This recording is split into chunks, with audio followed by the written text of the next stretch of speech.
Every single romantic movie, there is one hero, there's one heroine, there is a villain, and finally they happily get married. One of a client who has bought a penthouse with us, his value would be around 32 crores.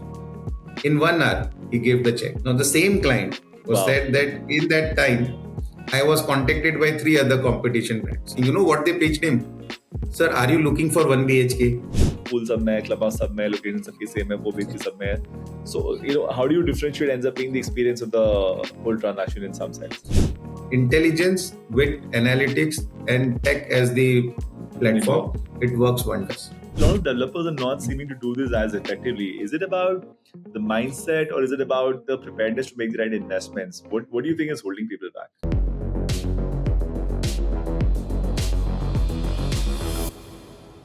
Having done 50 odd episodes of the State of Retention Marketing podcast, I thought I'd figure this out by now, and there's not going to be a lot more new that I'll discover. And then you meet people like Bhavik Bhandari. Bhavik leads everything sales and marketing for the Ashwin Sheth Group. He's been at it in the real estate space for the last 20 odd years. And if you talk to him, you'll understand the underlying passion with which he deals with brand experiences on one side, data science on the other, and technology to stitch all of it together. Bhavik told me a lot of very interesting insights about how real estate has actually transformed over the last 20 odd years and how the consumer experience is so much more digital than it was way before. And the kind of implication it has for marketers is quite phenomenal. Let's listen to Bhavik today. Thank you so much for joining us, Bhavik. Great to have you here on the conversation. Thank you, Ankur, for giving an opportunity, and to WebEngage. It's been a pleasure to be on the podcast. Very excited to learn and also share some experiences that I've learned in the last 2 decades. Awesome. So, Bhavik, I'll go straight to the whole journey that you've had in the world of real estate. Help us understand what do you in your impression of the major milestones, because you've seen it for a fairly long period of time. The industry has also evolved substantially. The consumers have evolved. Technology usage has evolved. Would love to have a quick landscape view of how this has shaped. So before I joined real estate, I was in FMCG and consumer durables. I worked in advertising and launched a lot of pharma and other categories. So in 2006, way back when I joined real estate, it was a rising sector. It was still considered as family-run businesses, not that professional like FMCG and consumer durables. And the concept was very simple, very traditional mindset. This is what it should be. This is how it is done. This is the only way to do the business. And I think the industry has evolved significantly. Have moved up notches, not just from a developer perspective in terms of the product, the category, the professionalism that has got into the use of technology, the infusion of professionalism, other sector people, minds coming in. Equally, there has been a diverse change from a consumer perspective, their mindset and their preferences. Consumers have become more evolved. They are far more informed. They are well traveled. They know what they should expect. They also know what their rights are. With RERA getting inclusion, it has fortified their trust that there is a external body, government body, which will take care of their problems, and there is someone to course correct the scenario. I think it's a wonderful time now. In the last 20 years, what I've seen is this is the best time, is because one, the developers are extremely customer centric. Second, there is a significant mindset change of consumer. They want to go with reputed brands because real estate, by and large, is the biggest emotional and financial decision a human being can take. And in order to do that, they want to go with professionals. People are now aware that any negative publicity, any bad delay, or it's not going to be you have done bad product. It's okay. It's not going to haunt you. It haunts you for next 15, 20 years. It damages your reputation. And that's where the whole dynamics have changed. So whether it is professionalism, whether it is the mindsets of the developer, whether it is to do with the infusion of technology, the digital transformation, the use of medias have changed significantly from newspaper heavy in real estate to completely online, because human beings spend today time 70% on online, right? To the way the products have designed, different asset classes have come into. Information is accessible easily. Transparency has improved. So I think, in nutshell, Ankur, it has been a great transformation for any industry, which is such a large one, which contributes to almost 7 to 8% of the GDP of the nation. Awesome. Bhavik, would you be able to help us just structure the industry in terms of the unorganized versus organized, the share of branded players versus unbranded? Where do you position yourself? Is there something called market share in this ecosystem? Any of those, things that help us put in context as to where you operate at the moment? Okay, so to start with, first, in real estate per se, as a category sector, market share is little difficult to define. The reason is simple because a lot of brands are regional. The segment works predominantly regional. There are few players who are national, who operate nationally, but have still a significant chunk from a regional place where they are. Second, the industry is quite unorganized and organized ratio is quite steep. Sure. So if you look the organized sector, the developers would be in range of say contribution of around 30 to 35%. While unorganized sector is almost players are almost 60 to 65. Got it. When I say unorganized, it doesn't mean they are not RERA approved. They are not. They don't come under the regime, but they are not an organized, reputed ACAT developer or a BCAT who has a systems process and the entire machinery in the system. So keeping that in mind, if you see a significant chunk, we come into the organized sector in the ACAT because every segment have ACAT developers who are predominantly for at least 2 decades or 3 decades, have seen multiple cycles of business, have seen ups and downs, and have been able to deliver a start to end product in multiple ways. Keeping that in mind, if you look at India, a fairly large players, like for example, there are few places, few brands like Tata's or Mahindra's or Godrej or so those are the ones which have been taken the pedigree of the parent company and have established themselves nationally. DLFs of the world who have tried in multiple cities. And then there are good, strong regional players who are predominantly working in MMR region or in south of India or in north of India or in west of India. So those types you will see a mix. Lot of good things that have happened is there are one category which is called listed developers. Sure. So there are brands who have listed entities across. Then there are brands who are not listed but very professionally managed. We come in that segment currently. We might hit the IPO road in 18 to 24 months. So we will shift to the another category, first one immediate. So the third one is extremely closely run, managed, family run businesses. Their objective is not scale, their objective is profitability, bottom line. And there is one fourth category which is purely operational. They will give you a lot of product types. For example, someone has a lot of land parcel, but he will like to do a JV with some like-minded A category developer to develop and unlock the potential of the real estate. So these are the kinds of the categories that are available, both in organized and unorganized. We come in the first category. With the listing entity, we will move up to the ladder. And further one level of segmentation, I know you guys do a lot of premium residential real estate, but you've also built a Viviana mall, so there's some commercial element as well. Is there usually a mix in terms of how players kind of organize themselves? So generally what happens, Ankur, is that it's also depending on your business goal and your AOP plans. For example, any organization, if they have a lot of land parcel in outskirts of a core CBD, then they go into a lot of affordable housing, luxurious homes, premium housing, or townships. While there are certain brands whose strategy is to be in premium segment. So if you see, real estate operates in 5 segments. One is affordable housing. Then comes premium housing. In premium, you have 2, mid-income and upper middle income. Then you have luxury, and then you have super luxury.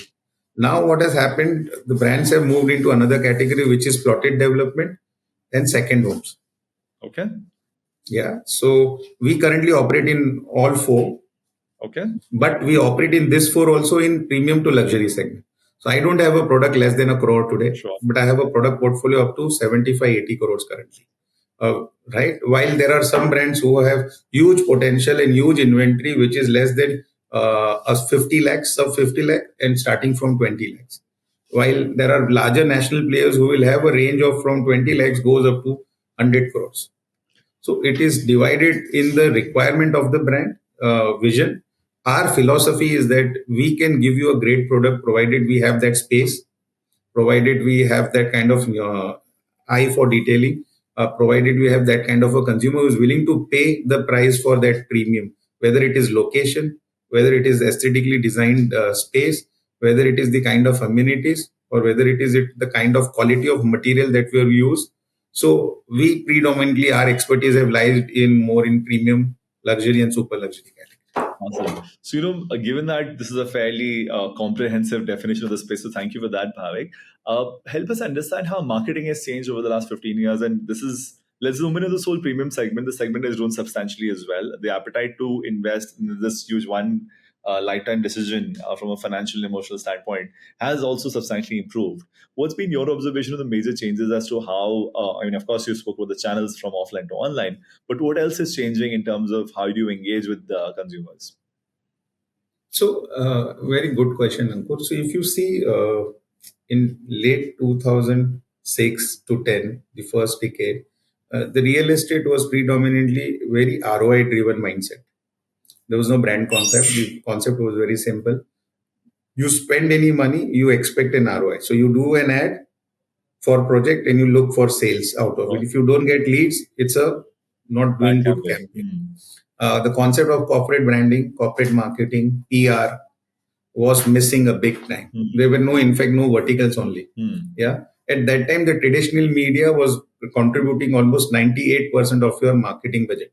Okay. Which means there is no digital, there is no social, there is no tech, there is no PR. And this was the way of working. They had a fixed model. It is Times of India or it is ST, the mainline newspaper, front page ad, quarter page size. That's it. It's a render image, no lifestyle imagery. That's the concept.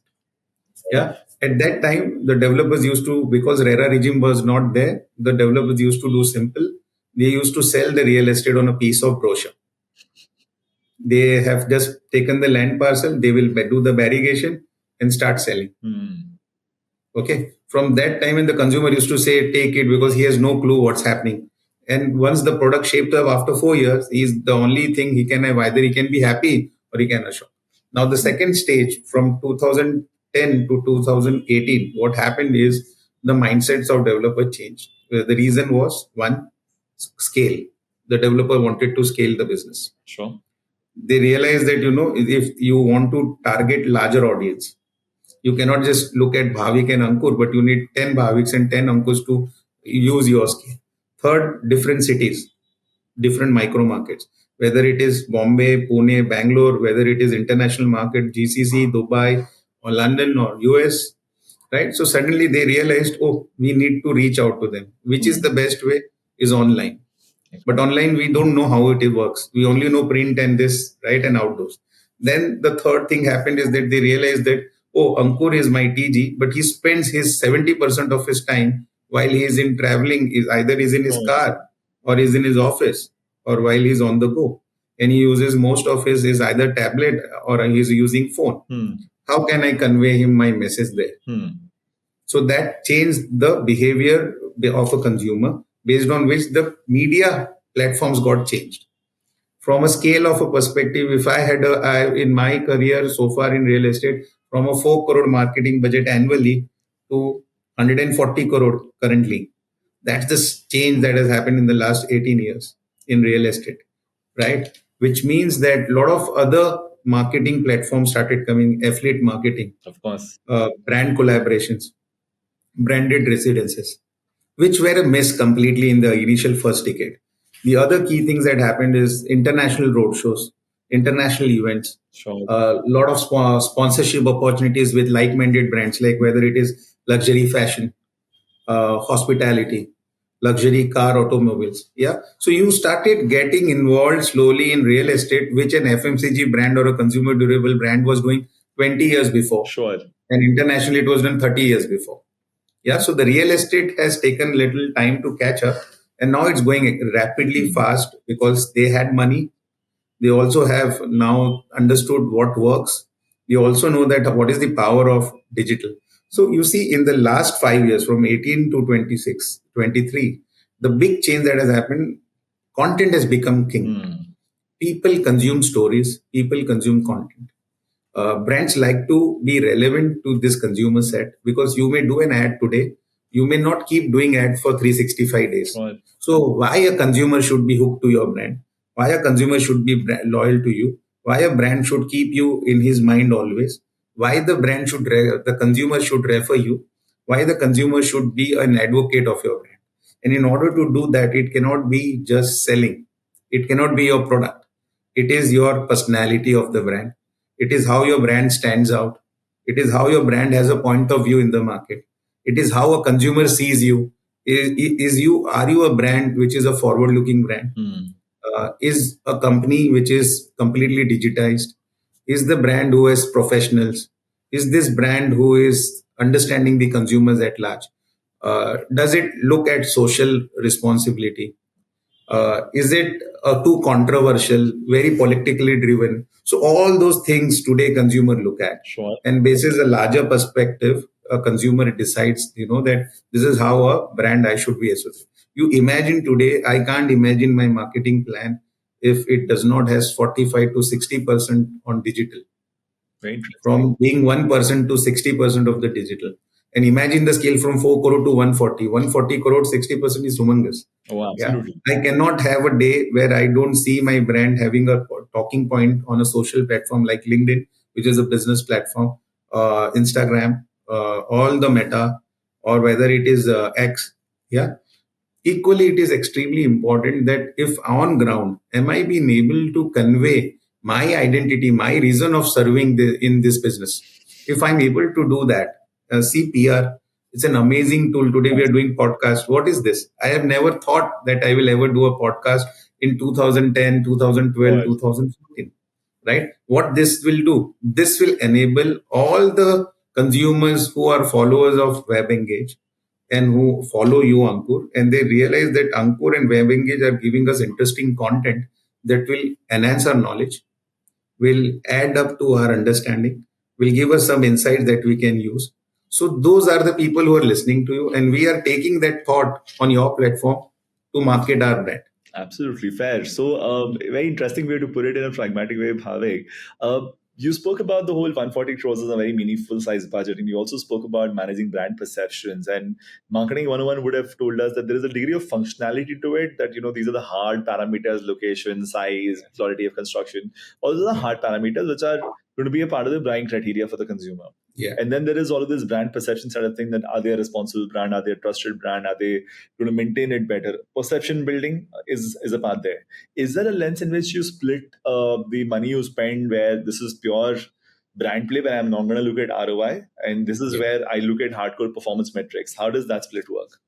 So yeah, we do that. So it has evolved from a stage where everything is kitna deti hai. Maruti India is obsessed. Sure. Yeah, what is the ROI? Versus now saying that we invest almost 25% of our marketing budget purely in branding, where we don't expect any ROI. The long-term ROI is that it fortifies my brand. Sure. It enhances my brand reputation. It increases my brand visibility. It enhances the customer user experience about my brand. And of While course, the balance 75% is pure marketing, which is performance marketing, whether which allows us to do earn our bread butter, increase our sales, do pure turnover, and target the consumer. awesome. So for the But if I'll 75% tell you, now, Ankur, interestingly, the 75% that you spend on performance also gives back to the yes, brand. And this it shows 25 me. also gives back to the product. So it is a win-win situation. I think this combination was there internationally and in few of the FMCGs and consumer delivery brands. But in real estate, I think now the combination is fairly good. It gives benefit to each other rather than just taking it away. Absolutely. Fair. So, just zooming into this whole 75% spend on performance now, and there is, let's say, increasing competition, so to speak, on places like Google. I mean, ultimately, there's only so many people searching and there's so many people bidding for that particular search. What is your macro level lens on how do you play this out? I mean, it still has to be viable. You're a large conglomerate, but you'll still want bang for your buck with respect to ROI. So, what's the whole lens on the 75% money that you're spending on? What's a good math? Every platform has its own ROI, a predefined industry standard, and how you as a brand can do better in it. For example, traditional media, which is offline, print ROI is basically if you can get 2% of the ROI of the outcome that you spend, it's a fairly considered to be a good one. Okay. If you look at outdoor is a reminder medium, but in real estate, it is also used as a mainline medium. And if you look at outdoor, again, between 1 to 2% of the efficiency of ROI performance is considered to be really good.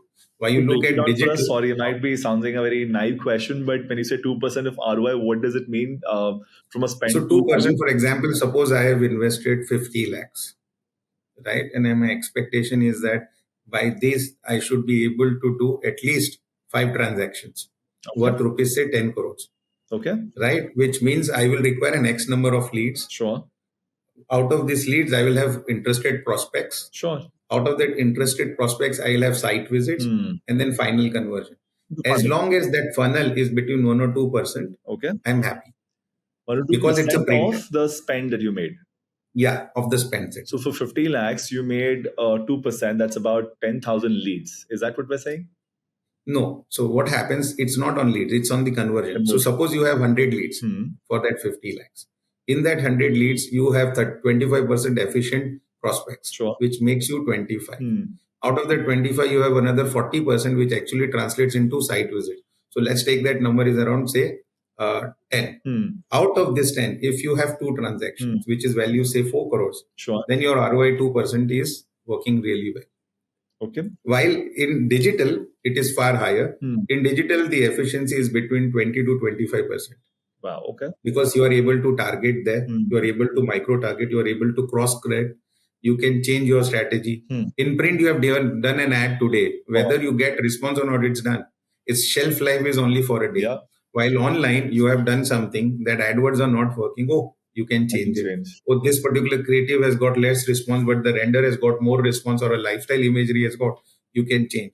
You can then modify your plan, saying that out of 5 platforms, Google is the one who's giving you maximum quality leads. You increase, you pump in more money there versus that. You can even go zone wise, saying that, okay, in afternoon, in Mumbai, in Andheri, I'm getting maximum leads, while in the night, I'm getting leads from Dubai. Fair So enough. all that permutations and planning and corrections and rechanging it is possible in digital. Of course. And hence you can increase your efficiency significantly there. Then comes your another one, which is pre-sales, which also does cold calling.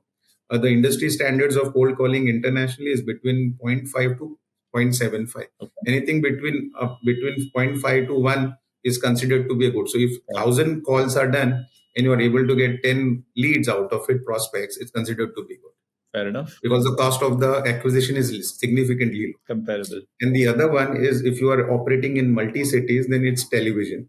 Okay. Television works significantly better is because your cost of touching base to each lead is significantly low because of the scale of number of the consumers that see the television. Fair enough. So these are the few things. The other one, which are BTL, but also important platforms, is like exhibitions, Yeah. road shows, events, where the ROI is normally between 4 to 5% of your spends. Which is considered much better than the overall Yeah. average you had, right? Yeah. Awesome. You know, Bhavik, we naturally gravitated into this whole space of leads and the funnels. You spoke about there'll be form fills on the website, or perhaps people calling a call center or walking into your exhibition spot.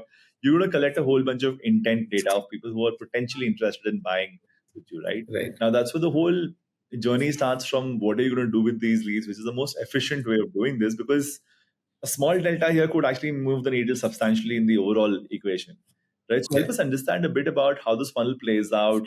Where does it stand in terms of the interventions you make at each stage, and what all has evolved in the last few years? Okay, you added this step, you added this layer, you added this communication to really improve the funnel.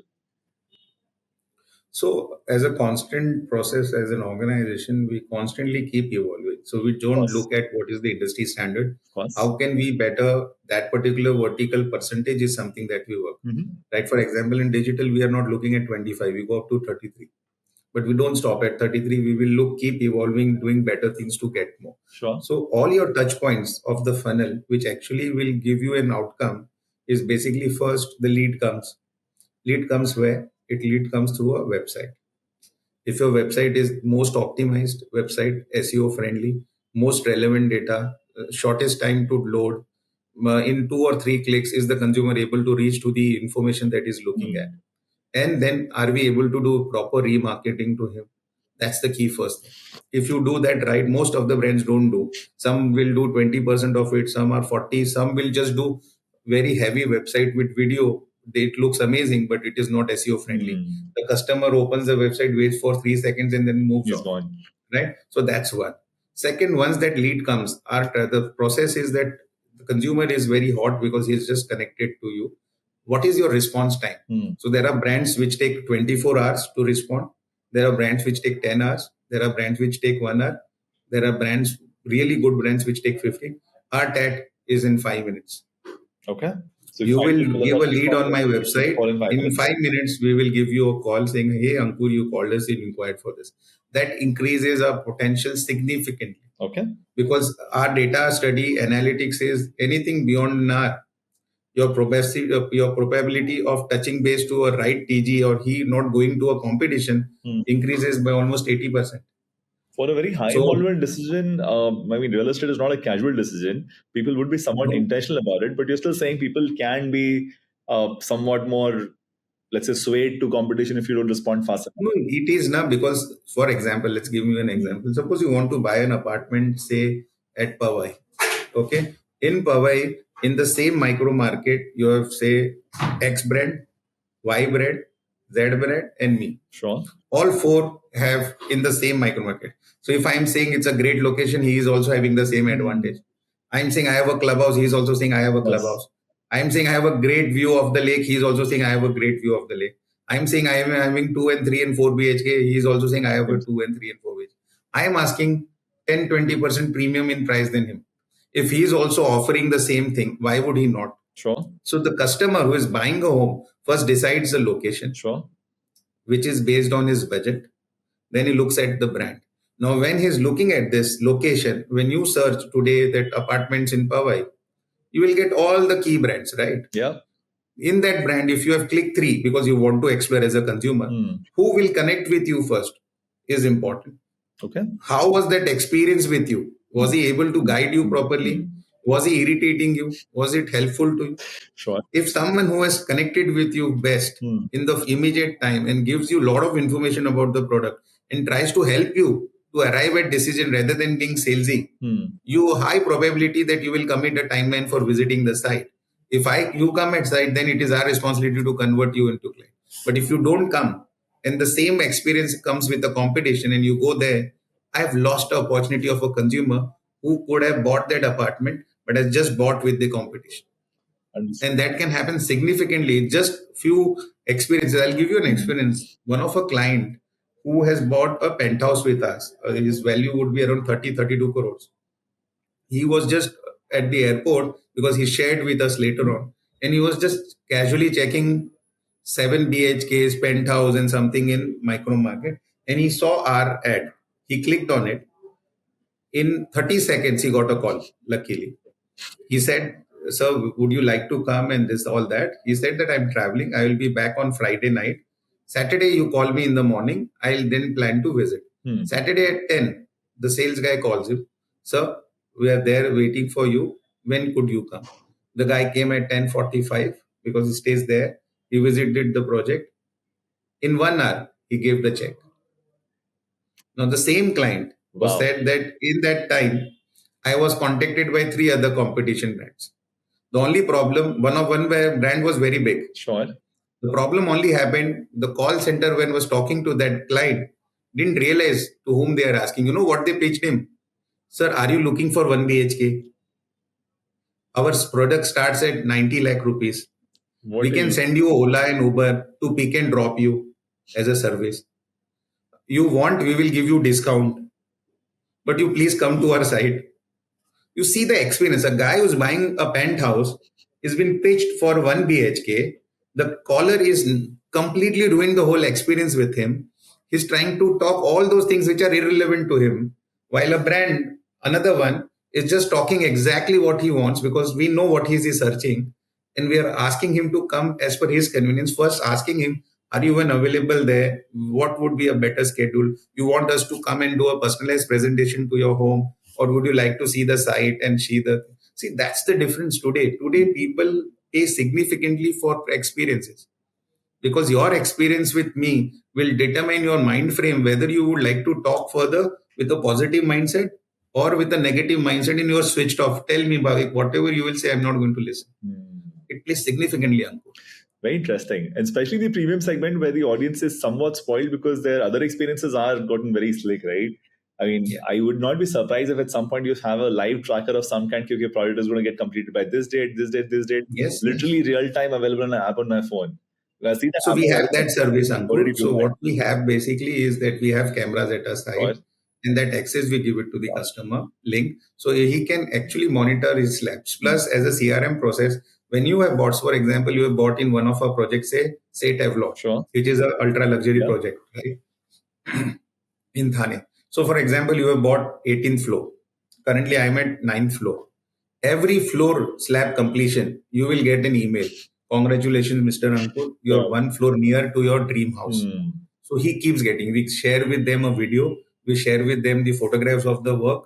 We also convey to them that in case you have anything now which you want as a modification service, please let us know. Before we reach there, we'll be like happy to accommodate. Sure. So that keeps you constantly. If Yeah. your project has won an award like Avalon won, we send to all customers. It's a pride Of moment for course. us. It's equally for Yeah, you. for us, it's You're going to stay in an award-winning product.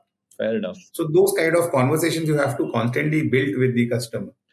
So what's interesting is on one side when you spoke about this gentleman who bought this penthouse filling up a lead while on the move and then the subsequent call center experience with a Yeah. competitive brand, it seems the whole data silo is a situation, right? This call center guy either was not trained or he didn't really have the data that he should have ideally had, that this gentleman has filled up a requirement for this.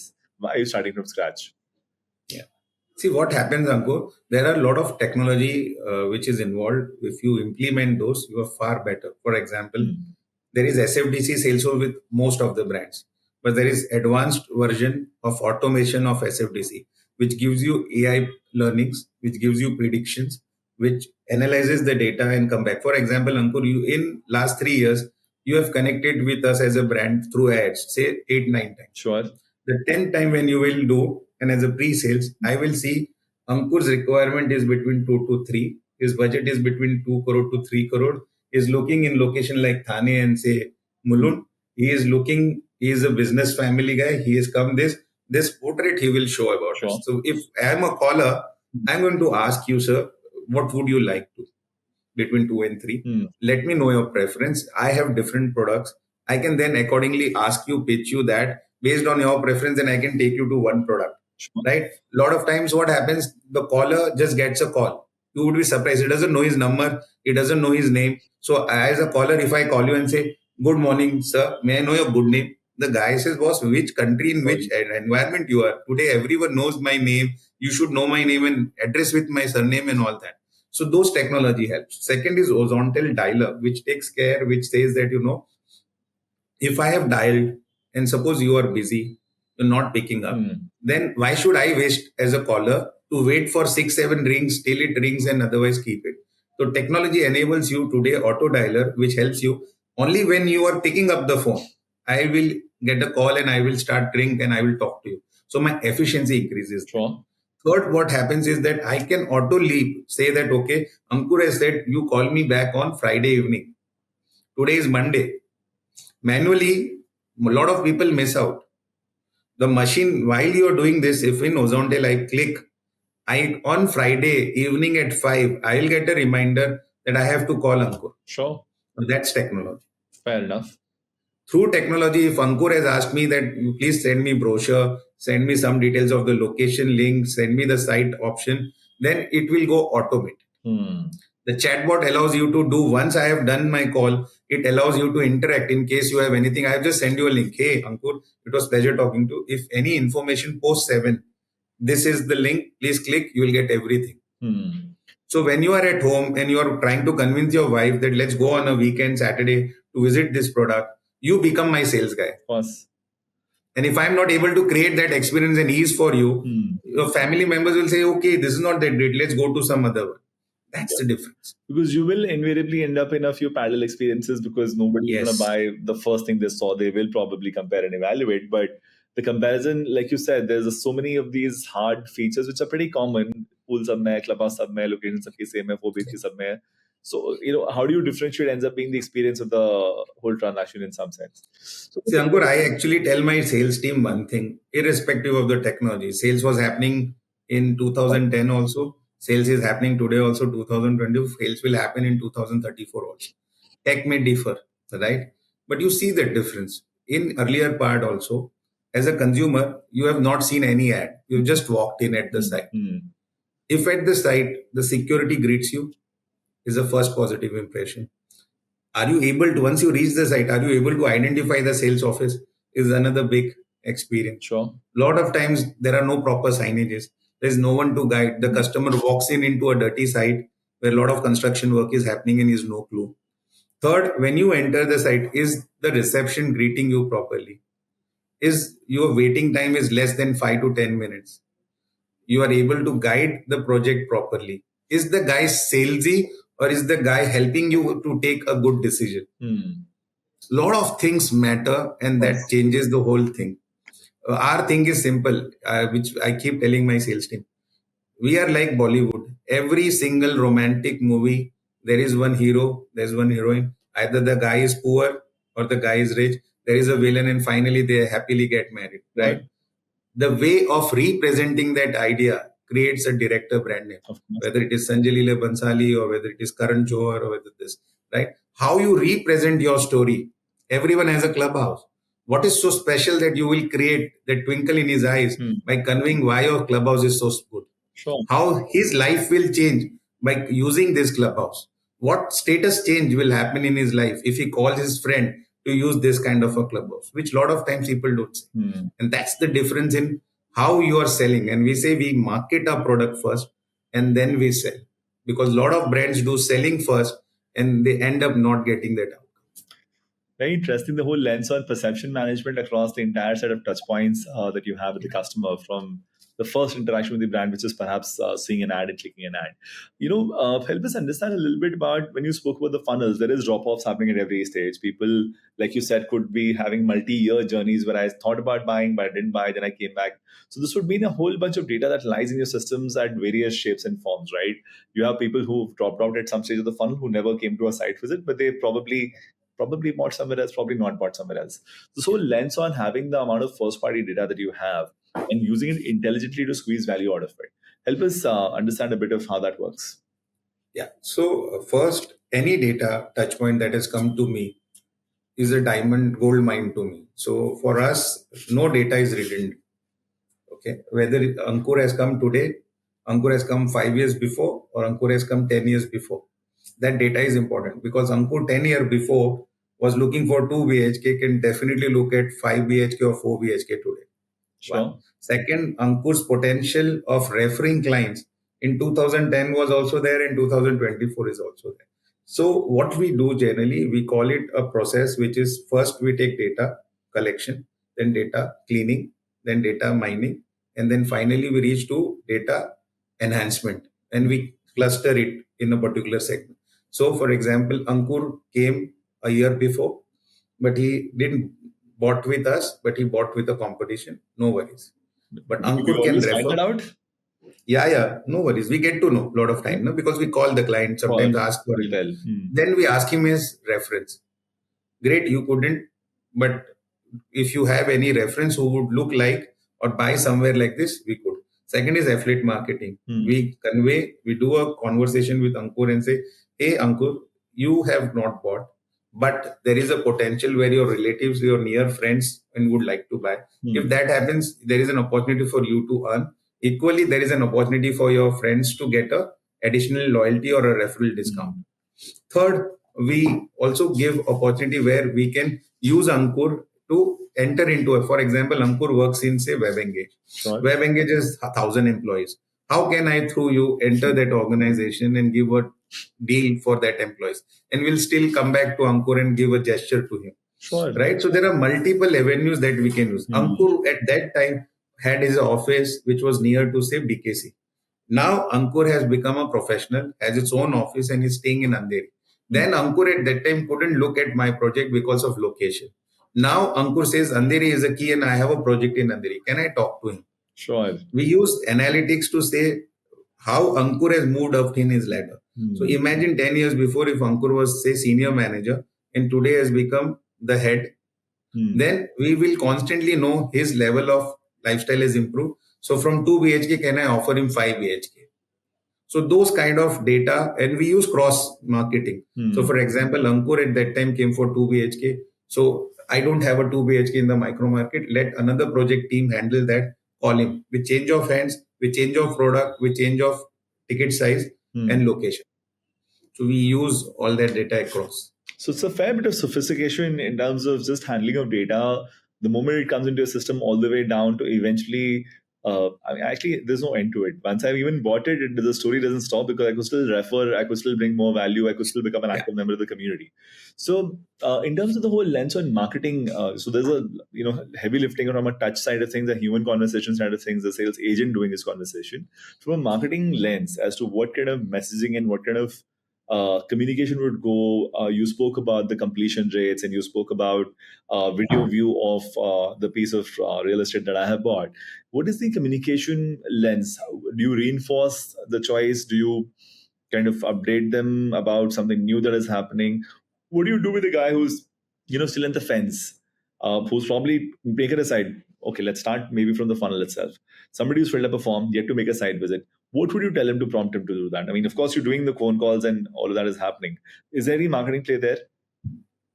So there are two, three marketing plays that we do. One, for example, again, Ankur on Monday said that he'll visit the site on Saturday, Sure. post filling the form online. Now, between Monday to Saturday, there are 5 big days. The world can change. Ankur can go to some other brand. Ankur gets a call from a relative. He says, buy here. Or Ankur gets a call from another friend who says, don't buy with this brand. I didn't had a good experience. Multiple things can happen. So, first, between Monday to Friday, there are layers of communication that are automated that keep going to him. One day, the communication would be only on the lifestyle that he would envisage about this, what this project is going to offer. One is only about location benefits that his family will have if he stays in this micro market. One will only about the pedigree of the brand, that you are going to the brand who is extremely trusted, who is delivered, who has consistency, who has known this. One day we will only send customer testimonials to him. So he's getting a reinforcement that other clients are also talking. Fifth day, a day before, I'll give him an additional reason that there is a weekend opportunity. So if you come on this weekend, only on this particular time, you have an opportunity of one, you will get a priority treatment, no waiting time. You will be taken directly to there. You will get an additional benefit. You will get an opportunity to do some win kind of a contest, and you will also be waived off premium dues. So now there is a very strong reason for the guy to come. So first four things, I in his mind, what we did, it's a great brand because he buys the decision from brand. Sure. Then he looks for family, which is location. Then he looks for what kind of lifestyle his family and he will stay, so clubhouse and all that. Then how he's going to be near to the nature and yet be away from the concrete jungle, so landscaping and this whole views and all. And the fifth time is that what is in it for me, which will trigger his mindset, which is financial and emotional benefit. So both all combined together, the client comes. So in some sense, your call to visit ratio or the form fill to visit ratio is consistently growing with all of these interventions. Because of you constantly. What happens most of the brand, Ankur, once you have called on Monday, they call you on Saturday morning as a follow-up. Sir, Yes. Mr. Ankur, you said to come today, yeah, but Ankur has already made a plan on Friday not to go or go somewhere else. So he says, I will come, but he's not coming. And that's the reason the industry drop ratio is more than 50%. Where do you index yourself and what's your ambition the next 6 months? Because our currently ratio is between 6 to our ratio is between 40 to 30. Upside is 60 to 70. Our intent is to reach 75, which means if that's a function of we have said 100 engagement. people will come, at least 75 should surely come. That will be a good, very good percentage. Yeah, that's a pretty, in some sense, much beyond the standard benchmarks as I see it, right? Yeah. Current industry standard is 50. Got it. So what happens next from here? So I made the site visit and I'm yet to buy, but there's still a certain amount of journey to be done.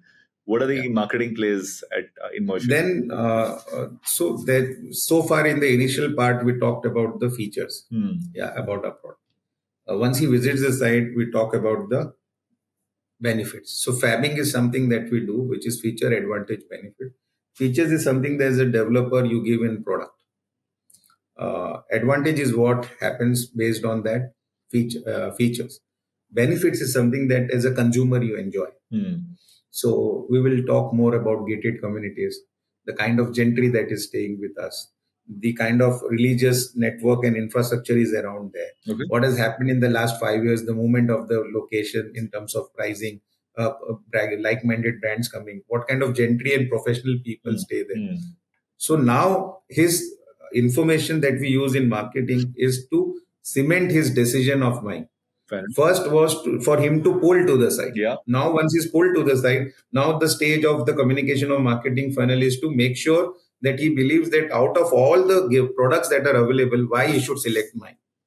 And once that happens, we then we go to product, which is basically we talk about the consultants who have designed this product. What has been our design philosophy? Which kind of other interior brands like landscaping is done by whom, clubhouse is going to be done by which international client. So that allows him to say that not only just the key features which are other from the product are also there, product is also very strong, consultants who have done are also behind this, so now I should go for it. And then once he is scheduled for his secondary visit, which is where he normally closes, we come up with financial support like bank payment plans.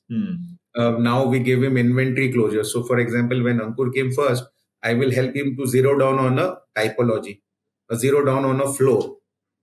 When you come for next, I will tell you, Ankur, out of this 4 plate, this two has city view, this two has a lake view, this two has an internal podium view. Which one would you like based on this? This has an additional half room, so your kid can actually have a study and a bed can be created. This is last 3 BHK, so your parents and you can stay and you have a large. And this is two, which is compact and smart for you to look at your budgets and your EMI. So we then design the communication specific to you in your mindset. If you are a Gujarati, for example, and if I have a Jain temple outside my project nearby, then I will communicate, that in 5 minutes of your travel, you have a temple which your family would. If it's a Gurudwara and you're a Punjabi, then this. So that more minute micro communication that will trigger you to take a decision will be far more. Bhavik, for the guy sitting there who's a smart executive who's been in the business of selling real estate, would probably be able to use a lot of human judgment and nuance. But to do this at a systematic level, to orchestrate across multiple real estate projects going on at all times, needs a fair bit of sophistication in terms of both data capture. Because the fact that he's a Gujarati and the fact that he cares about a temple systematically, are you able to capture this information and leverage it in marketing, or is it more a human conversation thing? So Ankur, it is human alone cannot do. It has to be with tech, and we have a very good background tech that allows us to reflect and give all those information. Okay. And based on those, he is able to communicate. If on an individual one, without the tech platform support, he will not be able to. Then he's doing judgmental. So if I am a good sales guy, I may do this practice. The other guy says, no, it's not required. So it's not a standard practice. Sure. But intelligence with analytics and tech as the platform, it works wonders. And then you can autopilot, you can cross check whether every consumer was told, was this communication sent, what was the frequency, how many times was he called, which information was given to him on which day, after the first visit, what was his conversation. So the sales guy who meets you will also get, so in your conversation during the first visit, if you're saying that your office is in BKC and you are currently staying in, say, Thane, and you want to shift to western side because your travel time, then all the benefits of that location, because you will go through highway. My project to highway, Western Express Highway, is 5 minutes. You have a metro, you have a direct connectivity to reach BKC, you have the coastal route to go. So all those benefits will start triggering based on your first comments and your requirement in the fair enough. And that's where the sophistication of the enabling systems becomes extremely powerful, and that's where the whole investment in technology becomes a critical piece. And you mentioned that a lot of developers are not seeming to do this as effectively. Is it about the mindset, or is it about the preparedness to make the right investments? What do you think is holding people back? I think the mindset plays the role significantly. Unless, as an organization, the owners or the professional heads don't have this mindset, they will not vouch for technology, because technology comes at cost. But what the good brands have realized, this cost is too minuscule against the large scale of business operation that you're looking at, right? And all this thing, that minute experience better, minute detailing will help you conversion better, will give you a better brand experience. So it's far better. So let me give you an example. You spending today in Times of India, and let's take a crore rupees for an ad, versus you spend 3 crores in back-end technology. You'll have a far better experience, conversion, ROI, business compared to it if you don't club that print ad with a lot of this tech, right? And that enables you to get a better conversion. What's the use of a funnel if you have 1,000 leads but you're converting 10, versus you have 1,000 leads and you're converting 100? See, the difference of the game changes straight away. And that's where the technology and mindset is a good combination. So that's what I'm curious, Bhavik. The ease with which you're able to say this, that your 3 crores on tech is way more effective than 1 crore on an ad, is not the same, let's say, level of comfort, confidence, conviction that the whole real estate industry talks with, right? So a That's lot why, of brands are doing, Ankur. yeah. The leading top 10, most of them are doing. So, In my past, the big brands that I have worked, all of them were doing. See, any good brand who knows that he wants to scale, and who knows that if he wants automated process rather than depending on human behavior on that day. Imagine, Ankur, you're a great guy. You do out of those 30 days, 24 days the same process. sure. But for 6 days, you had a bad day, you came late, you had a fight, you're not good at home, you're not feeling well, and you breach that process. And in that 6 day, I lose out business of 10 crores. What do I do? So you can't keep it So in it's the secret. better. Yeah. No, so which It's is why, very of important course, to the have a top tech. 10 brands might be doing it, but real estate is a large industry. And you said that there's a whole bunch of people who are yet to adopt to this side. So I was trying to figure out generally on a scale of 1 to 10, if you were to call yourselves at a maturity level of X, what would that be? And what, in your impression, is the industry standard at the moment? So on the tech front, on the maturity front of tech, we would say we are currently 6. A lot of other things that Modest, we want because to do. No, there are a lot of things, because I'll tell you, we want to do SAP automation, which is 2x version of what currently we have just implemented in it. The automation will then say at a larger piece of an organization how to save, create efficiency in the system. For example, I need 1 ton of steel for 1 tower. Of course. But So for I'll probably doing confine ourselves to marketing, because if we go beyond that into real estate, I'm sure the okay, world of technology is much, much wider. okay. So from a marketing perspective, SAP will then throw me not just AI, but will start forecasting outcomes. For example, today, imagine you are looking to buy a home, right? And you have entered the data in the system. Because of the AI and the forecasting platform of SFDC, then the sales guy will get a prediction and forecasting, so that for Ankur, the best product fit out of your portfolio is basically Zuri and not Avalon or not this. Okay. Right. Not only this, he will also give a projection saying that this is the top 3 triggers for the Ankur, which will enable him to buy as compared to the other 5. Which means I am now far more evolved, far more robust, and far more sharper to connect with you on the things that will impact you. So my conversion will the whole improve. lens on processing data to become more intelligent and predictive is where Yes. you're saying the next leap is still pending for you. That's the next step that you Yes. want to go towards. Plus, another thing that is that if the more you process and more you analyze the data, the human side of it is extremely critical. So, any analytics, any intelligence, any strategy, if it's not executed through human behavior properly and in the best of the experience, it will fall flat. Of course. Right. So, while we are doing this stronger, we are also trying to build a culture here that, don't data and technology is going to support you. It's not going to lead you. Of course. Leading has to happen from the team. And if they have this right information, and imagine I know that both of us like black color and we don't like, say, blue. Sure. And if everything that I show you, the invite, that day, suit, everything is blue, you will get off, irrespective of it, right? So all those nuances and all communication and all those stuff today, technology is taking you there, Ankur, where customization is the key. I operate in premium to luxury and super luxury. Even on the card, even on the email, even on the communication, even on the SMS, you would prefer if I am giving you a personalized name. Of course. What's the use if you're like the same thing? I gave you an example. The guy who bought a penthouse, the client, the call center was asking him about 1 BHK. What was his requirement? Penthouse. Expectation and reality is this different. The guy was expecting someone to This say, is what "Sir, we have confuses two, me, three right? custom products." On one side, Yeah, Bhavik, you're saying the top 10 brands are doing a sophisticated job. On the other side, yeah, I'm assuming that guy went to a second brand also, which was a competitive brand. It was in the same league as you guys. yeah. And then he had an experience of this nature. So I'm confused if people are not making the right investments in the technology, or is it a people level investment, which is still a mess that the guy had the information, but he just didn't know how to use it. So what went wrong, really? Two, three things. One, the first perception of the brand was little impacted. Of course. Second, he couldn't go to the second round. So, for example, there is a great show flat you have created, an amazing experience center, Hmm. but the customer has not reached there. Oh, absolutely. Before reaching, he has disconnected you in his list that I will not go to this brand. So What which is will why you I'm do? trying to double click on what brands are doing wrong. So one part is the investment in technology, which you said the ROI seems very transparent, but is it a conviction Yeah. that answers the ROI question, or do you have a mathematical lens ever that by doing all of this, my conversion rates have gotten better? So the product or this So, technology has paid for itself. Ankur, what happens with the brands who are not doing this is first the biggest trigger of them not doing this is their mindset. They still Hmm. feel chalta hai. This is the way we have operated. Life is going If on. others are doing, let them do. We don't want to invest so much. आज Hmm. Invest करेंगे result 4 साल के बाद आएगा. Why should we do it? Hmm. That's the first big thing. If top is not clear, it doesn't percolate to down. Yeah, That's one. of course. Second, you have to be able to attract that kind of professional talent also.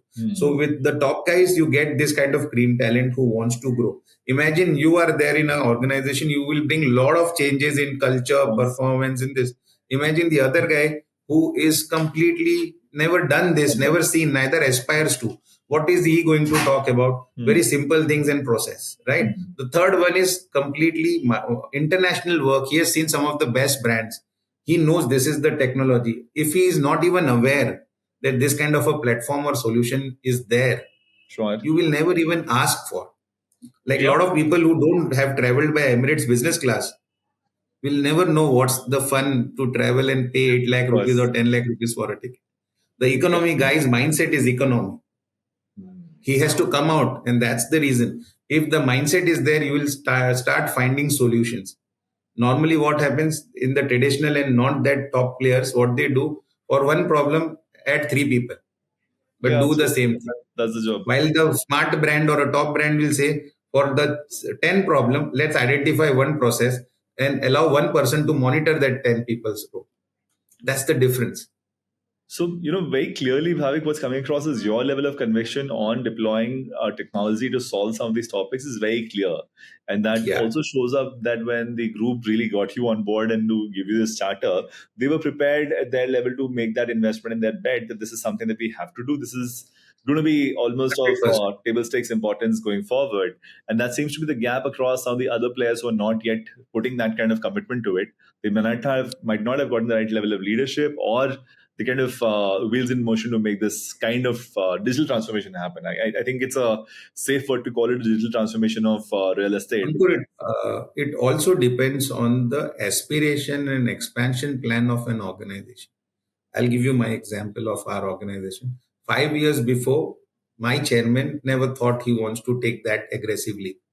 Hence, Okay. he said, okay, my operation is here. I have 7, 10 projects. They are within one city. I can Hmm. manage without taking tech. Now he realized I'm going to go nationally.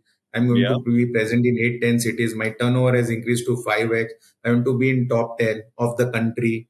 I need those tools at Big Daddy. And Hmm. hence, he was very clear. So he hired professional like us. Then he said, okay, this liberty and freedom to you because I want this business to grow and hence the requirement. If you are one person, why would you buy 5 BHK? Of course. But if you have a large family, you will not think because you require that space. So it's the timing of the business. A lot of the smaller brands, either they don't want to grow, they want to grow, but they have not got those resources. They Hmm. don't have that capital or access to land parcel that will allow them. While a lot of big brands, mid caps and big brands who wants to be even bigger. And that's the requirement. Need always defines the requirement of a solution.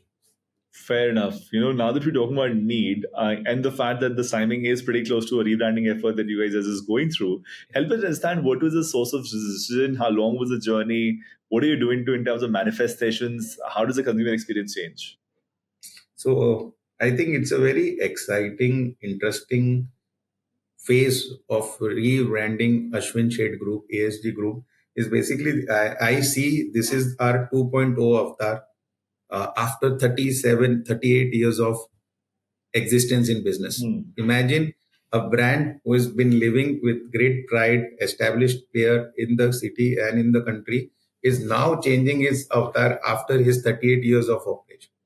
The reason for is there's a lot of celebration that we are doing, and the celebration is not just because of the past work, but a lot of things that we're going to do for future that enables us to change the way we look at us. And we want the same way perception of the consumers and other stakeholders and society at large to start looking at us. I'll give you a class example. Imagine Ankur as a college teenager doing fabulous, enjoying his lifestyle. I have a certain imagery in my mind when I look at Ankur from a college perspective, right? Ankur has evolved, worked hard, moved up in his place. Today, Ankur has reached to a place where he is seen as a one of the top guys known as professional. How do I perceive Ankur in my mind today, right? So imagine a friend who met you in college days and he sees you today. There is a stark difference in personality, right? So as a brand, so far we were doing and we were trying to stay in a certain zone. Our expectation of business was in certain zone, right? Now we are changing, unlocking that potential of the growth. Our objective is to grow 10x in the next 5 years. Okay. Our objective is to go national. Our objective is to be present in 7 to 8 cities. Our objective is to do more than 10 to 20 million square feet of development every year. Our objective is to hit IPO. Our objective is to become most profitable family-run business before we hit the IPO. Our objective is to enter into new asset classes. For example, in raw housing, in plotted development, in warehousing, in commercial spaces, in retail malls, right? So, a lot of things that you're doing, you have not done in past. Sure. So now, from a regional platform, when you are going to a national platform, you need to showcase to people why should they believe you that like you have performed at the regional level as a leader, you will be able to perform at the national level. So we are trying to convey this version 2.0 through all those things that we have done in the last 2 years to make you believe that we can definitely think of these dreams. Got it. Right. So those are the steps. Like we have grown our business by 3x in the last 1 year. Sure. We have acquired land parcel of tune to almost 1.2 crore square feet already. Wow. There are some 7 to 8 big launches happening this year. Last year, we hired all the professional CXOs across the country to leading brands. On the technology front and digital transformation, we have invested in SFDC, SAP, in Huno, in smart apps. We have aligned with one of the best brains and consultants across the world. Last year, we almost gave fit outs to more than 2,000 apartments. This year, we are going to deliver more than 2,000 apartments. We are going to launch new land parcel launches this year in 4 cities. So, a lot of stuff. Last year, we reduced our debt from next level to almost 60% down. Okay. This year, our objective is our cash flow collection will not only allow us to reduce the debt completely, but equally allow us to acquire a lot of new big land parcels. Yeah. So, all this stuff is an interesting story which we wanted to convey, and that's the reason 2.0.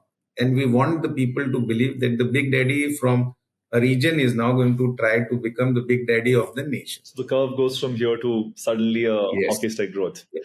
Next 3 to 5 years is going to be really exciting, Ankur, as a brand for us and professionals. We will do a lot of stuff that we have not done. It means it will do two things. One, it will challenge us significantly to perform. Second, it will also do a lot of stuff that will allow us to conquer, which are our own fears. It will change the way we think internally about ourselves. The team belief is already there, but from an X scale to 10x in the next 3 to 5 years will change the game on the real estate. Very fascinating and very inspiring story there, Bhavik. I think there are not too many such conversations where you see an industry as complex and as messy talking about the level of agility and the pace at which you're talking about growth. And it's not just talk, right? You have the execution jobs and you have the investments and you have Yes, the that's work to the back key. all of it. Awesome. I'm hoping to get the IPO stock at the right time whenever you do go to market. Sure. Bhavik, fabulous having this conversation. Thank you so much for joining us. No, no, pleasure, Ankur. It was pleasure. It was an interesting conversation. You made me think a lot of stuff that I've gone through in the last 2 decades in real estate and how I feel so proud that as a sector and as a professional we have evolved and what's an exciting in-store left for next 3 to 5 years with Ashwin Sheth Group as a family and with this 2.0 version and change in rebranding of the identity will kick us to reach that milestone. I wish you all the best. Thank you so much. Thanks a lot. Now, one would imagine real estate to be somewhat of a simple space, but turns out it's not. A sophisticated real estate company actually giving an Ola as a free offer to somebody who's looking to buy a 20 crore penthouse sounds like a bad idea, right? Some of these things sound so obvious and yet they are so hard to implement. It takes a fair bit of obsession with stitching all of these customer experiences together to make it happen. Thanks to Bhavik, now we know better. I hope you enjoyed this conversation, and if you like it, do share and subscribe on whichever channel you consume it on, whether it's Spotify or Apple Podcasts or Google. Would love to have all of your feedback. Please send it across to srmpodcast@webengage.com.